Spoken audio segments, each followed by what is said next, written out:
All right, ladies and gentlemen, welcome back to the channel. The Minnesota Vikings are 3-0, 34-7 victory against unarguably this. You cannot dispute this fact. The Houston Texans heading into this football game, you go up to any single dude or girl on the street or NFL media analyst, you ask any soul who watches a good amount of football, where would you rank the Houston Texans? Every single one of them is throwing them top 5. You ask the same thing about the San Francisco 49ers. Top 5. Top 5. Not even close. San Francisco is not even close. Houston is not even close. These are two of the best football teams in the National Football League. 34-7. This looked like the Lovie Smith Houston Texans. That's how Kevin O'Connell and Brian Flores. We heard that great thing. They said this on the commentators at one point in the game. They were saying Brian Flores literally designed his defensive scheme to take down the Shanahans. You look at Bobby Sloak, the offensive coordinator for the Houston Texans, a Shanahan guy. I mean, defensively, immediately. Offensively, immediately. The offense really didn't even need to do too much, especially considering CJ Stroud threw an interception right away. We're going to get into all this, folks. I'm too excited to even speak right now. I was holding my breath that entire football game because I'm thinking, like, I mean, it was 14-0 after the first quarter. It was 14-0 after the first quarter. It was 14-0 after the first half. It was 21-0 at one point, and it just, I mean, this was an A-plus game. Welcome back to the channel. Texans.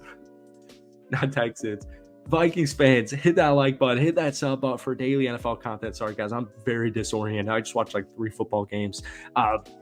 Hit that like button, hit that sub button for daily NFL content. We've been posting at least probably 3 Vikings videos every single week. You guys, continue to bless these. We're going to shoot for the stars. We're going to shoot for the sky in this one. If you could try and get this video to 1,000 likes, that would mean the absolute world to me. This team is a playoff team. I tweeted it earlier today. We've been talking about it the entire summer. We've been talking about it especially the last 2 weeks. This game, 34-7, literally is how that 49ers game easily could have gone. If like 2 or 3 things went differently. The only bad side of this Vikings game today, by the way, no Jordan Addison, was when Sam Darnold got banged up and he went into the tent and then he came back the next single play. You know, Nick Mullins played 1 snap and Sam Darnold came back in, and then, you know, that play was crazy. He was dodging traffic like I don't even want to say a stray dog or, you know, a little dog. I don't even want to think about that. Sorry, guys. We're all over the place. Let's talk about this football game. How about it? It wasn't close. It really wasn't close. We talked this whole week what the Minnesota Vikings are doing so well. They're winning the turnover battle. They're not making mistakes, whether it's penalties or turnovers, and they're just being as efficiently as you possibly could be in the red zone. And they're winning and dominating actually the line of scrimmage. Today, the Minnesota Vikings had 274 yards of total offense. They won the turnover battle 2-0. They made CJ Stroud look like this was last year playing in his 3rd ever NFL game. The Minnesota Vikings are now 20-0 when they win or tie the turnover battle under the Minnesota Vikings. And we made a whole video about this like 2 days ago. Red zone efficiency, bread and butter. The Minnesota Vikings this afternoon were 3 of 3 in red zone efficiency. Only 5 penalties. Houston was shooting themselves in the foot the entire first half. They finished with 11 penalties for 88 yards. I love when the commentator said, Brian Flores in this defense wants chaos. And that's exactly what it was for the Houston Texans offense. It was chaotic. I mean, the Vikings were all over the football. We have to talk about Darnold because he threw 4 touchdowns, 0 interceptions, 17-28, 181 yards, 4 touchdowns, 0 interceptions. Justin Jefferson, best wide receiver in the NFL, 6 catches, 81 yards, a touchdown. Aaron Jones, 5 catches, 46 yards and a touchdown. Jalen Naylor, 3 catches, 31 yards and a touchdown. But we talked about dominating the line of scrimmage all week.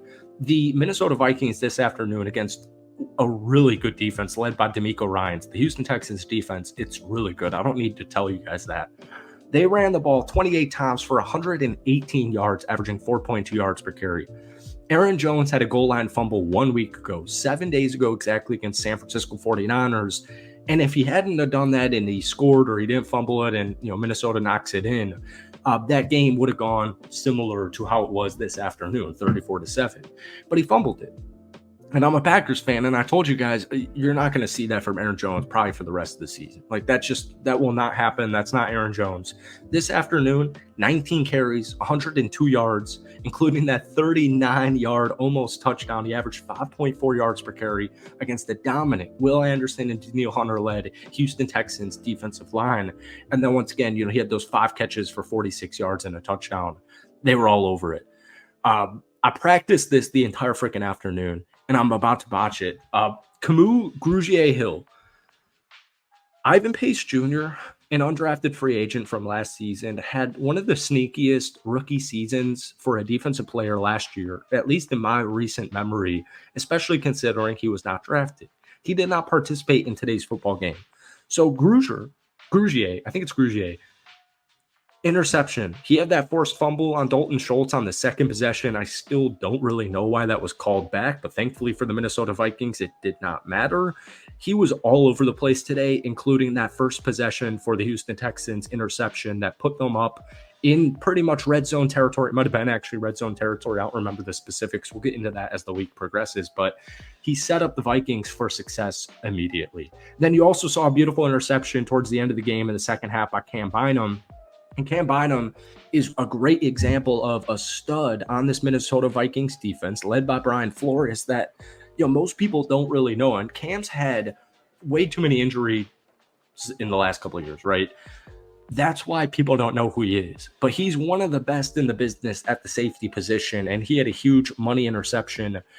Sack-wise, Jonathan Bernard, 3 total sacks. I mean, like CJ and this offense, Redmond had a sack. There was no time. They were under distress. Andrew Van Ginkel, Brian Flores' disciple, 6 total tackles and a sack.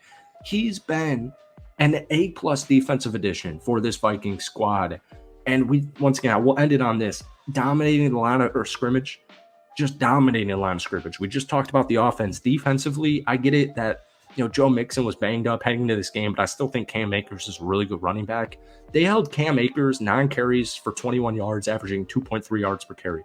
They held the Texans offense running the ball wise to only 14 carries for only 38 yards, averaging a measly 2.7 yards per carry. So, I get it. Joe Mixon banged up. I don't think it really mattered. And obviously they only ran the ball 14 times. When you're down 14-0 after the first quarter, and you're down 14-0 after the first half, and you're down 21-0 early on in the third quarter, the run game kind of goes you just kind of throw that out of the window. But the Minnesota Vikings, folks, are 3-0 with Sam Darnold and co. And you could have not asked for a better football game this afternoon. This is way more impressive than last week.